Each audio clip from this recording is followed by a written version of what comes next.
আমি আমার লেখা ছোট গল্প নিশিরাতের বোবা কান্না পর্ব ২ পড়ে শোনাচ্ছি। আশা রাখছি ভালো লাগবে। পরদিন মাঝরাতে ঘুম ভেঙে গেল রুবিনার। আজকাল প্রায়ই এমন হচ্ছে। ওনার শরীর যেন আজকে বেশ তরতাজা লাগছে। আকাশে যেন চাঁদ ঝলমল করছে।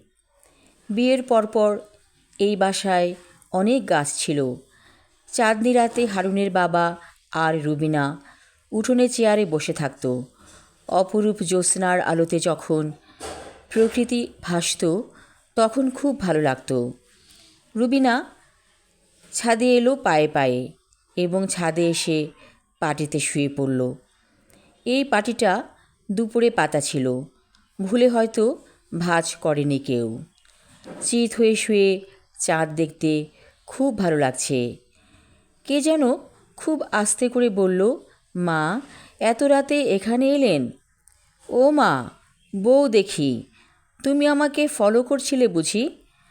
আমি ছাদের দরজা খোলার শব্দ পেয়েছিলাম, আর আপনার রুমে যেয়ে দেখি আপনি নেই, তাই চলে এসেছি।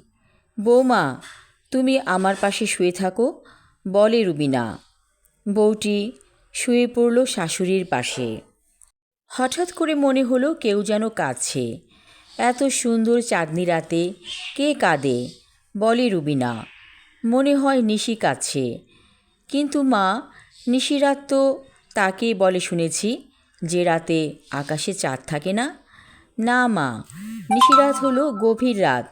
এই রাতে অতৃপ্ত আত্মারা ঘুরে বেড়ায়, যাদের অপঘাতে মৃত্যু হয়েছে। ওরাই কাঁদছে হয়তোবা। বৌমা, আমি খুব দুঃখী একজন মানুষ। ছোটবেলায় মা মারা গিয়েছিল। সৎ মায়ের সাথে থেকেছি। ছোট ছোট ভাই বোনদেরকে দেখে রাখতাম বুক আগলে রেখে। বিয়ের পরও কষ্ট পেয়েছি অনেক। হারুনের বাবার সাথে মনের মিল তো হতো না আমার। তিনি খুব রাগী মানুষ ছিলেন।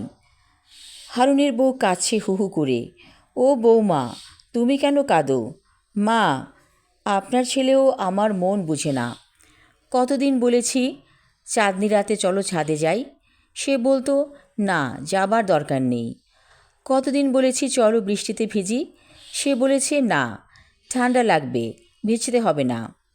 একদম বেরসিক মানুষ। ও, সে তো বাবার মতোই হয়েছে। ওরা এক ধরনের মানুষ, ওদের মায়া মমতা বলে কিছু নেই। আমি তোমার শাশুড়ি, তোমাকে বুঝি। ও বৌমা, আমার বুকটা জানি কেমন করছে, মনে হয় আমি চলে যাব। কি বলেন মা, আপনি চলে গেলে আমি কি নিয়ে বাঁচব? কেঁদে ফেলে বলে রুবিনা। হঠাৎ করে খিলখিল করে হেসে উঠে রুবিনা। দেখো, বোকা বৌমা আমার জন্য কত ভাবে। আমি দুষ্টুমি করে বলেছিলাম, আসলে আমি সুস্থ আছি। মা চলেন নিচে নেমে যাই, এখানে থাকতে ভালো লাগছে না, বলে হারুনের বউ। বিছানায় শুয়ে রুবিনা বলে, বৌমা রে, আমি সত্যিই চলে যাচ্ছি।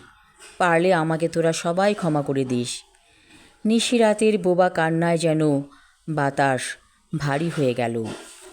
আমি আমার লেখা ছোট গল্প নিশিরাতের বোবা কান্না পর্ব ২ এবং শেষ পর্ব পড়লাম। ধন্যবাদ।